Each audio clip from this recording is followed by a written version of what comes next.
حمید الدین بادشاہ کا کھجوروں کا باغ تھا، آگے بھی کھجور کے پیڑ ہیں، پیچھے بھی کھجور کے پیڑ ہیں، اور دائیں بھی کھجور کے پیڑ ہیں، اور بائیں بھی کھجور کے پیڑ ہیں۔ حمید الدین بادشاہ کا محل کھجوروں کے بیچ میں تھا۔ تمہیں معلوم ہے بادشاہوں کی یہ تمنائیں ہوا کرتی ہیں، آرزویں ہوا کرتی تھی۔ جب بھی وہ کوئی قلعہ بنایا کرتے تھے، جمنا کے کنارے بناتے تھے، سمندر کے کنارے بناتے تھے۔ بادشاہ شاہجہاں نے لال قلعہ بنایا، جمنا کے کنارے بنایا۔ بادشاہ شاہجہاں نے تاج محل بنایا تو جمنا کے کنارے بنایا۔ حمید الدین بادشاہ کی یہ آرزو تھی کہ میں اپنے محل کو کھجوروں کے باغ میں بیچ میں بناؤں گا۔ عظیم الشان محل، عظیم الشان کوٹھی حمید الدین بادشاہ نے بنا دی۔ اور کمال کی بات تو یہ ہے کہ حمید الدین بادشاہ کے محل میں ایک نوکرانی ہوا کرتی تھی جو جھاڑو لگایا کرتی تھی، صفائی کیا کرتی تھی، بادشاہ کی خدمت کیا کرتی تھی۔ حمید الدین بادشاہ کہیں پر چلے گئے اور وہ لونڈی آپ کے اس روم میں، آپ کے اس کمرے میں جھاڑو لگا رہی ہے، بستر کو صاف کر رہی ہے۔ بادشاہ کا بستر کوئی معمولی بستر نہیں ہوتا۔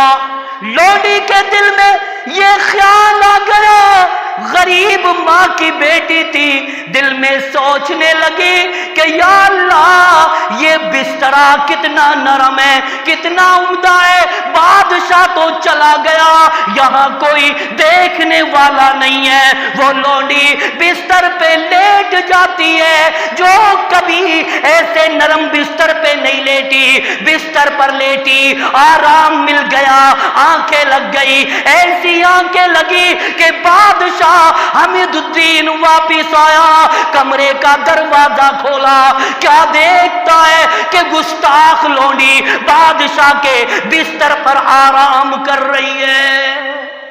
ہائے ہائے، او ساکرس والو، بڑے تعجب کی بات تو یہ ہے، آج تم کوٹھیوں میں تکبر کرتے ہو، آج تم گاڑیوں میں بیٹھ کر کے تکبر کرتے ہو، آج تم زمین کے چکر میں تکبر کرتے ہو۔ اللہ تعالی ہمیں تکبر جیسے گناہ سے بچائے۔ جس کے دل میں ذرہ بھر بھی تکبر ہوگا وہ کبھی جنت میں نہیں جا سکتا۔ بادشاہ نے کیا دیکھا کہ ایک گستاخ لونڈی سوئی ہوئی ہے۔ بادشاہ نے اپنے اس چابک کو ہاتھ میں لیا جس چابک سے گھوڑے کو ہانکا کرتا تھا، گھوڑے کو چلایا کرتا تھا۔ اور کلمہ پڑھنے والوں، اتنا خطرناک چابک تھا، اگر گھوڑے کو لگتا تو گھوڑا تکلیف کی وجہ سے دونوں پیر اوپر کو اٹھا لیتا۔ حمید الدین بادشاہ نے اس چابک کو ہاتھ میں لیا، سوتی ہوئی لڑکی کے بدن پہ ماری، سوتی ہوئی لونڈی کے بدن پہ ماری، لونڈی کی آنکھیں کھلی۔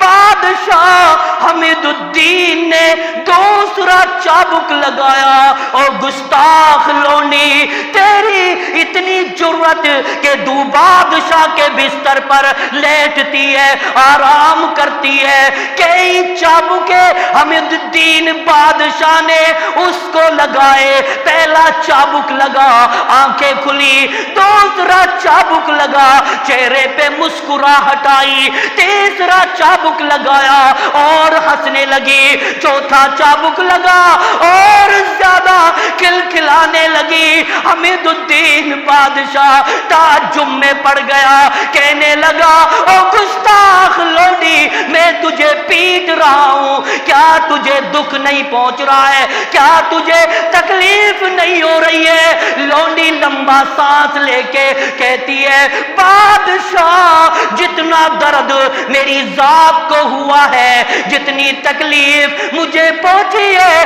وہ میری ذات جانتی ہے، وہ میرا دل جانتا ہے۔ بادشاہ نے سوال کیا اور لونڈی مجھے یہ تو بتا جب تکلیف تجھے پہنچی تو ہنسی کیوں؟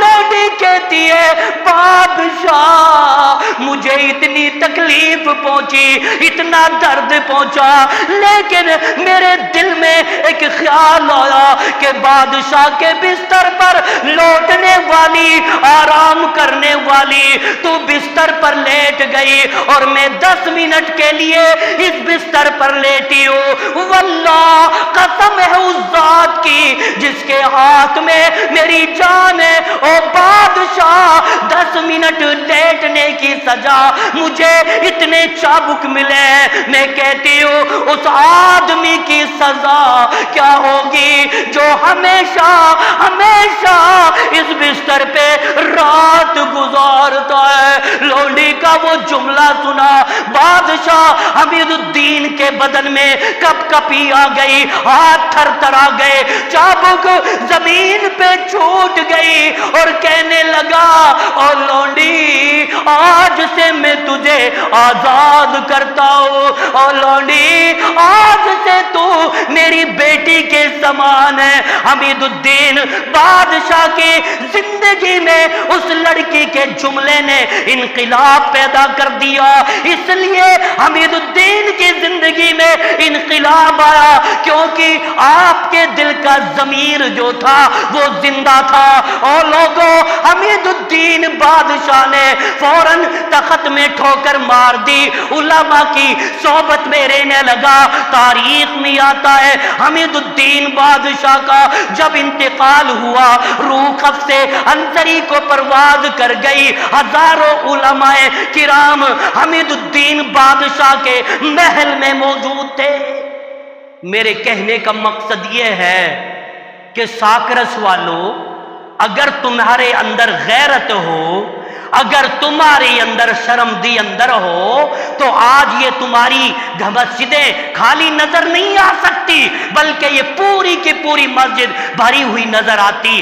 آپ لوگ کہہ دیتے ہو کہ مولانا فلاں تاریخ میں آئی ہے، اجتماع کرنے کے لیے آئی ہے، ہمارا کام ہے، ہماری ذمہ داری ہے دعوت کا کام کرنا، کلمہ کی دعوت دینا، نمازوں کی دعوت دینا، دین کی دعوت دینا، قرآن کی دعوت دینا، یہ اللہ نے ہمارے اوپر ذمہ داری عائد کی ہے۔ کیوں؟ العلماء ورثۃ الانبیاء، علماء کرام انبیاء کرام کے وارث ہیں۔ یہ واقعات میں نے اس لیے بیان کیے تاکہ تمہارا جو دل کا ضمیر ہے وہ زندہ ہو جائے اور صحیح معنوں میں اوریجنل مومن محبت کا تقاضا تمہارے اندر آ جائے۔ اللہ رب العالمین سے میں دعا کرتا ہوں کہ یا اللہ ہم تمام مسلمانوں کو قرآن حدیث کو سمجھنے کی اور ان پر عمل کرنے کی توفیق عطا فرما۔ آئیے اب میں آگے بڑھتا ہوں۔ محبت رسول کے تقاضا کیا ہے؟ محبت رسول کیا ہے؟ کس کو محبت کہتے ہیں؟ آئیے میں آپ کے سامنے ایک واقعہ